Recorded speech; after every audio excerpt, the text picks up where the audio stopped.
আমার বন্ধুরা, আল্লাহর জমিনে লড়াই সংগ্রাম করা যেহেতু ফরজ, এখন এই আয়াত থেকে আমাদের মনের মধ্যে প্রশ্ন থেকে যায়, আমরা কাদের বিরুদ্ধে লড়াই করব?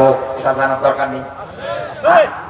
কারো না কারো বিরুদ্ধে তো লড়াই হবে, কারো না কারো বিরুদ্ধে তো সংগ্রাম হবে। আগে এটা বের করা লাগবে কোরআন থেকে। আল্লাহ কোরআনে কারীমটাকে খেলা করার জন্য দেয় নাই, এই জন্য কোরআন ডাক দিয়ে বলে আফালা ইয়াতাদাব্বারুনাল কোরআন। কি হলো তোমাদের, কেন তোমরা কোরআন নিয়ে গবেষণা করো না? নাকি তোমাদের অন্তঃকরণের মধ্যে তালা ধরেছে, মরিচা ধরেছে, জং ধরেছে? আয়াত কার? বলেন বলেন। এই দুনিয়ার ময়দানে লড়াই সংগ্রাম যদি আপনি করতে যান, তাহলে কোরআনে কারীমের ভিতরে আপনাকে যাওয়া লাগবে, খোঁজা লাগবে কোথায় আল্লাহ ব্যাখ্যা দিয়েছে, কার কার বিরুদ্ধে দুনিয়ায় লড়াই হবে, আপনাকে সুন্দরভাবে কোরআন বলে দেবে। আল্লাহ পাক বলেন ইয়া আইয়ুহান নাবী, ও বলেন আল্লাহু আকবার। সূরা তাহরিম 66 নাম্বার সূরা 28 নাম্বার পারা প্রথম নাম্বার রুকু 9 নাম্বার আয়াত মেলান। নবীজিকে আল্লাহ ডাক দিয়ে বলছে, হ্যাঁ নবী আপনাকে বলছি। এ ডাক দিয়েছে কে? বলেন বলেন। এ নবী আপনাকে বলছি। নবীজি যখন জিন্দা ছিলেন, বেঁচে ছিলেন, নবীজির উপরে আল্লাহর এই ডাক মানা ফরজ ছিল। নবীর হাতে যারা বায়াত গ্রহণ করেছিল, কালেমা পড়েছিল, তাদের সবার উপরে আয়াত মানা ফরজ ছিল।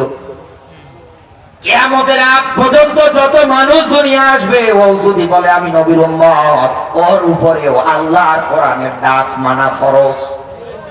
এখন যদি বলে যে না, তাহলে আপনি অন্য বন্ধু দিকে তো দৌড়ান, আমার কিছু বলার নেই। বিশ্ব নবীকে আল্লাহ রাব্বুল আলামিন খেলা করার জন্য ডাক দেয় নাই, আয়াত মানার ব্যাপারে সবার উপরে ফরজ করার বিষয়টা এমনি দেয় নাই।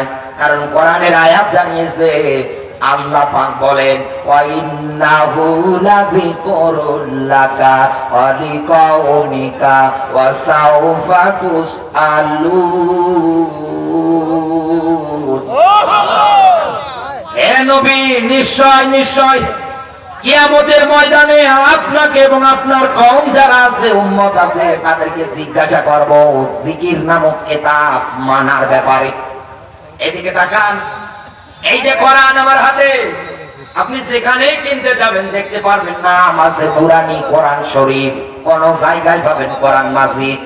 অথচ আল্লাহর কোরআনের নাম শুধু এই দুইটাই না। আল্লাহর কোরআনের নাম জিকির, আল্লাহর কোরআনের নাম হুদা, আল্লাহর কোরআনের নাম শেফা, আল্লাহর কোরআনের নাম নূর, আল্লাহর কোরআনের নাম সংবিধান। সুবহানাল্লাহ বলতে পারেন না? আল্লামা সৈয়দ রহমতুল্লাহ আলাইহি 55টার অধিক নাম এরকম করে ব্যাখ্যা করেছেন। এই কিতাবের মধ্যে, আয়াতের মধ্যে আল্লাহ এই নামটা উল্লেখ করেছেন। বাস্তবতায় মিলিয়ে দেখেন, কিয়ামতে আল্লাহ যদি সামনে দাঁড় করিয়ে ডাকতে বলে, বান্দা আমার জিকির নামক কিতাব তুই মেনেছিলি কিনা বল, কি জবাব দেবেন? তারপরে মরে। এই জন্য আল্লাহ আপনাকে ডাক দিয়ে বলেছে ওয়ালা তামুতুন্না ইল্লা ওয়া আনতুম মুসলিমুন। ওই পর্যন্ত মরবি না, খবরদার, যতক্ষণ না পরিপূর্ণ মুসলমান হতে না পারিস। আমি তো আন্দাজে মারা যা, খেতে খেতে সুদ খেতে খেতে পেট তো বানিয়েছে একেবারে 10 মাসের গর্ভবতী। হঠাৎ দেখবেন খেতে বসেছে, হার্ট অ্যাটাক করে দুনিয়া থেকে বিদায়। আল্লাহ এইভাবে মরতে বলে নাই, আল্লাহ আপনাকে পরিপূর্ণভাবে এই দুনিয়ার ময়দানে ইসলামে প্রবেশ করার পরে মারা যেতে বলেছে। আর ইসলামও যদি কেউ মানতে চাই, ইয়া আইয়ুহাল্লাযীনা আমানু দুখুলু ফিস-সিলমি কাফা, আল্লাহ আমরের সিগা ব্যবহার করেছে। আল্লাহ বলেন ঈমানদার যারা আছো, ইসলাম যদি মানতে হয় পরিপূর্ণভাবে মানা লাগবে, প্রবেশ করা লাগবে পরিপূর্ণভাবে। এখন ইসলাম পরিপূর্ণ নেই, কোরআন মানা নেই, আন্দাজে মারা যাচ্ছেন, হার্ট অ্যাটাকে মরে যাচ্ছেন। কিয়ামতে আল্লাহর সামনে দাঁড় করাবে তো সবাইকে। জিজ্ঞাসা যদি করে কিতাবটা মানার ব্যাপারে, কি জবাব দেবেন বলেন তো একবার চিন্তা করে। নীলফামারীবাসী, আমার পয়েন্ট যেটা ছিল সেটা আমি আপনাকে নিয়ে যাচ্ছি এবার ধারাবাহিক ভাবে। দুনিয়ার ময়দানে লড়াই সংগ্রাম কেউ যদি করতে যায়, ইউকাতিলুনা ফি সাবিলিহি, এই ব্যাখ্যা অনুযায়ী তাকে দুই প্রকার মানুষের বিরুদ্ধে লড়াই করা লাগবে। এক নম্বরে আল্লাহ ব্যবহার করেছে কোরআনের আয়াত, জাহিদিল কুফার, দুনিয়ায় যারা কাফের। এই জায়গা আমরা যারা বসে আছি, আপনাদেরকে জিজ্ঞাসা যদি করা হয় কাফের কারা, আপনারা যারা সাধারণ জেনারেল শিক্ষিত মানুষ আছে তারা কিন্তু সুন্দরভাবে সাজিয়ে গুছিয়ে বলতে পারবে না। একথা বলে না কেন? কাফেরের ব্যাখ্যা পরিচয় নিতে গেলে কোরআনের ধারাবাহিক ভাবে আপনাকে গবেষণা করে বের করা লাগবে। এই দুনিয়ার ময়দানে একেবারে ইজিলি ভাবে আমি আপনার মাঝে উপস্থাপন করতেছি দুনিয়ায় কাফের কারা। আল্লাহর ব্যাখ্যা, ওয়াল্লাযিনা কাফারু ওয়া কাযযাবু বিআয়াতিনা, ওয়াল্লাযী অতঃপর যারা কাযযাবু অস্বীকার করে বিআয়াতিনা, এখানে আয়াত শব্দের শাব্দিক অর্থ হচ্ছে চিহ্ন, নিদর্শন। এই দুনিয়ার ময়দানে কোন মানুষ যদি আল্লাহর চিহ্ন নিদর্শন অস্বীকার করে, না মানে কোরআন জানিয়েছে ওটাই কাফের। এই ব্যাখ্যা যদি খুঁজতে চান যাওয়া লাগবে সূরা বাকারা 2 নাম্বার সূরা 1 নাম্বার পারা 4 নাম্বার পৃষ্ঠা 4 নাম্বার রুকু 39 নাম্বার আয়াত। এতটুকুন ব্যাখ্যায় যদি আপনি কাফেরদের স্বভাব ধরতে না পারেন, চিনতে না পারেন, আমি আবারও বলছি আপনাকে কোরআনের আর একটা আয়াত দিয়ে এদিকে তাকান। আল্লাহ পাক বলেন, ক্বালাল্লাযীনা কাফারু লা তাসমাউ লিহাযাল কুরআনি ওয়ালগাউ ফীহি লাআল্লাকুম তাগলিবুন।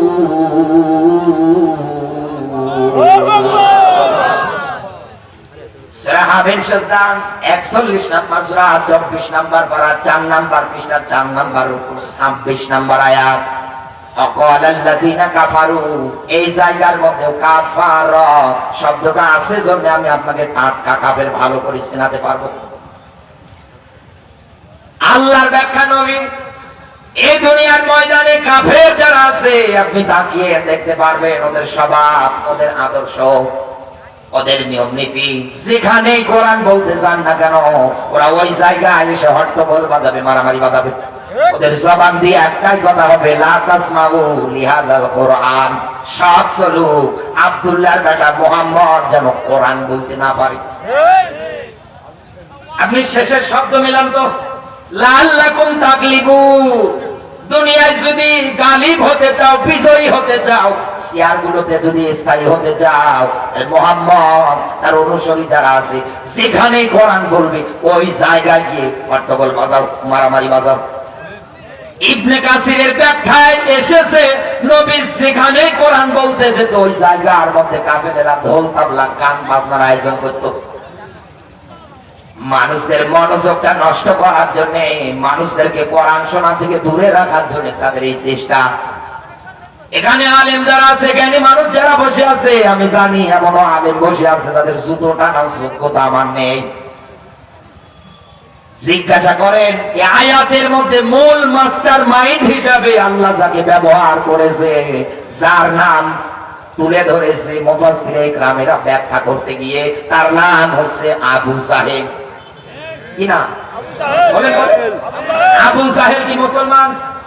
বলেন, ও কি মুসলমান? আবু জাহেল কিন্তু মুসলমান না, ও হচ্ছে কাফের।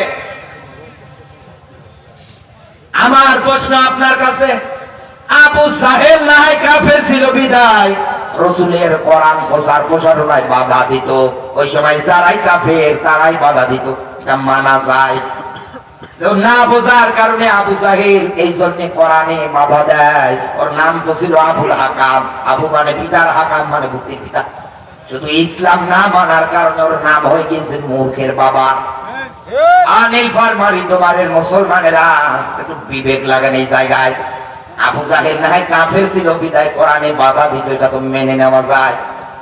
কিন্তু এই বাংলাদেশে 5ই আগস্টের আগে কোরআনের মাহফিলের আয়োজন গুলো যদি করতে চাইতেন বারবার আপনাকে থানায় যাওয়া লাগতো। ওরা যতক্ষণ অনুমতি না দেবে ততক্ষণ আপনি কোরআনের মাহফিলের আয়োজন সাজাতে পারবেন না। ওরা যতক্ষণ অনুমতি না দিবে ততক্ষণ আপনি কোরআনের মাহফিলে আলোচক নিয়ে এসে বসিয়ে কথা শোনাতে পারবেন না। টপ টু টপ মিলিয়ে দেখেন, থানা থেকে শুরু করে ইউনো অফিস পর্যন্ত যাদের কাছে অনুমতি নেওয়ার জন্য যাওয়া লাগতো সবাই কিন্তু মুসলমান। হ্যাঁ কথা বলে, একটাও কিন্তু হিন্দু না। দুনিয়ার ময়দানে বাস্তবতায় আপনি মিলিয়ে দেখেন আমার এই কথাটা বন্ধু। কোরআন প্রসারণায় অনুমতির দোহাই দিয়ে হাজারো মাহফিল গুলো পর্যন্ত বন্ধ করেছে কারা? বাস্তবতায় মিলিয়ে দেখেন সবগুলো মুসলমান। আবু জাহেল কোরআন প্রসারণায় বাধা দেওয়ার কারণে যদি কাফের হয়, এ তো কাফের দাদা দাদা।